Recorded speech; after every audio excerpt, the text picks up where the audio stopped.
भूमिगत खदानों में दुर्घटनाएं आम है। हालांकि खनन दुर्घटनाएं अक्सर भारी बाधाएं पेश करती हैं जो बचाव को असंभव बना देती हैं। चिली की सैन जोस तांबे की खदान में 5 अगस्त 2010 को शुरू हुई स्थिति कई आयामों में अभूतपूर्व थी। इनमें से सबसे कठिन था जमीन के नीचे 700 मीटर की असाधारण गहराई, जिस पर एक विस्फोट के बाद खनिक फंस गए थे।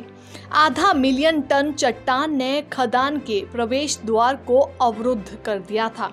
चिली के 33 खनिकों की ये कहानी 2010 की सबसे महत्वपूर्ण समाचारों में से एक थी। तारीख थी 5 अगस्त 2010, दिन था गुरुवार। हर रोज की तरह दक्षिण अमेरिका के देश चिली के अटाकामा मरुस्थल में बनी 45 किलोमीटर लंबी कॉपर और सोने की खदान सैन जोस में खुदाई चल रही थी। खुदाई करने वाली कंपनी सैन एस्टीबेन माइनिंग कंपनी के मजदूर काम पर जुटे थे। खदान से कॉपर और सोना निकालने का काम जारी था। खुदाई करते करते दिन के 2 बज गए थे। अचानक से एक बड़ी पहाड़ी टूटी और खदान के मुहाने पर आकर गिर गई। पहाड़ी टूटने की वजह से खदान का वो मुहाना बंद हो गया और खदान में काम कर रहे 33 मजदूर मुहाने से 5 किलोमीटर अंदर ही फंस गए थे। वहीं बाहर और ज्यादा पहाड़ी टूटती रही, खदान धंसती रही और खदान के अंदर फंसे मजदूर और नीचे धंसते रहे। जब पहाड़ियों का टूटना रुक गया तो कई मजदूर घायल हो गए थे। मजदूरों के पास बाहर निकलने का कोई तरीका नहीं था। सभी मजदूर एक साथ इकट्ठा हुए और बाहर से मदद मिलने का इंतजार करने लगे। उनके पास खाना और पानी सीमित था और अगले 3 दिन तक वे इस खाने के सहारे जिंदा रह सकते थे। मजदूरों को उम्मीद थी कि अगले 3 दिन में उन्हें कोई ना कोई बचा लेगा। फिर भी उन्होंने खाना और पानी का इस लिहाज से इस्तेमाल करना शुरू किया कि किसी तरह से वे जिंदा रह सके। चिली के राष्ट्रपति खुद रेस्क्यू ऑपरेशन की कमान संभाले हुए थे। इसके बाद शुरू हुआ वो अभियान जिसकी मिसाल आज भी दुनिया में दी जाती है। हादसा सैन एस्टीबेन माइनिंग कंपनी के साथ हुआ था तो कंपनी ने अपने बचाव दल को काम पर लगाया।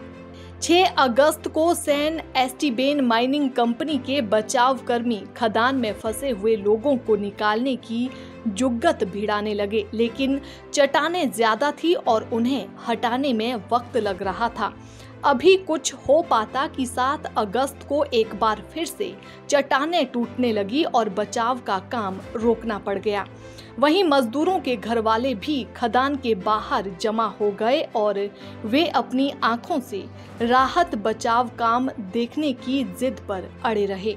जब चट्टानों का टूटना रुक गया तो एक बार फिर से बचाव काम शुरू करने की कोशिश हुई, लेकिन हालात पूरी तरह से खराब हो गए थे और इतने खराब हो गए थे कि उस कंपनी के बचाव दल के बस के बाहर की बात हो गई थी। वहीं तब तक दुनिया के लोगों को भी पता चल गया था कि चिली के सैन जोस खदान में 33 मजदूर फंसे हुए हैं।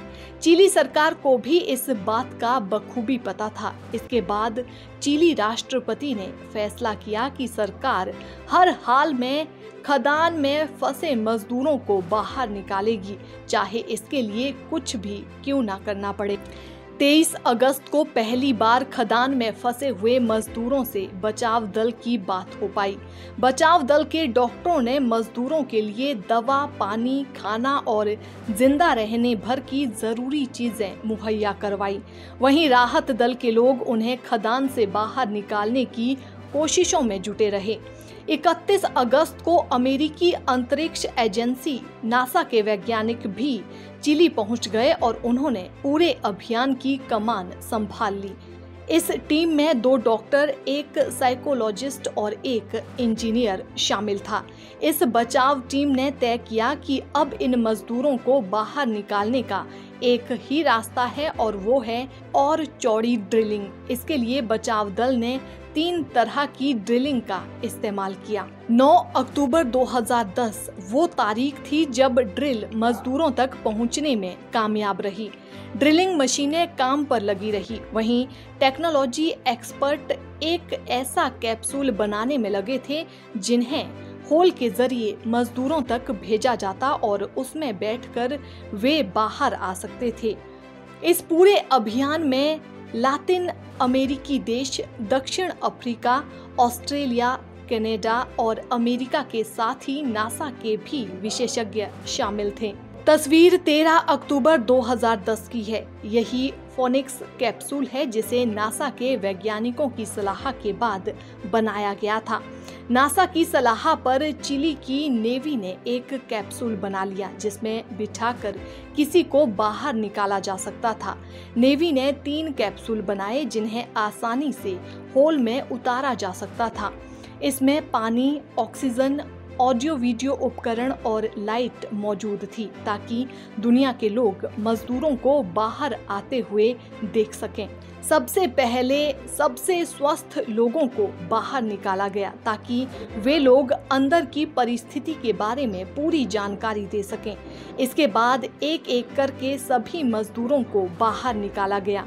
24 घंटे के इस बचाव अभियान के दौरान चिली के राष्ट्रपति पूरे वक्त मौके पर मौजूद रहे। इस बचाव अभियान का पूरी दुनिया की मीडिया ने लाइव प्रसारण किया जिसे 1 अरब से अधिक लोगों ने देखा था। अगले दिन सुबह 6:25 पर जब अंतिम खनिक लुइस उर्जुआ को बाहर निकाला गया तो राष्ट्रपति पिनेरा ने लुइस को गले लगा लिया।